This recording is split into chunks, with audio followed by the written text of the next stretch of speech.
పరమేశ్వరుడు అందరికీ తండ్రి. ఏదో మంచి వాళ్ళకి మాత్రమే నేను తండ్రి, దుష్టశక్తులకు రాక్షసులకు నేను తండ్రిని కాను అన్నమాట ఉండదు. కర్మ ఫలితాన్ని ఇచ్చేటప్పుడు భయంకరమైనటువంటి విషయాలు, దుఃఖంతో కూడుకున్నటువంటి విషయాన్ని కూడా ఫలితంగా ఇచ్చేవాడు కూడా పరమేశ్వరుడే. దుఃఖపడవలసినటువంటి విషయం జీవితంలో తటస్థించినప్పుడు భయం కలుగుతుంది. కాబట్టి ఇప్పుడు భయానికి కారకుడు ఎవరు అంటే భగవంతుడే.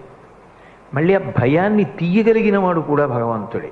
అందుకే విష్ణు సహస్రనామ స్తోత్రంలో భయకృత్ భయనాశన, భయం ఎందుకు పెడతాడు? అది ఆయన లక్షణం కాదు.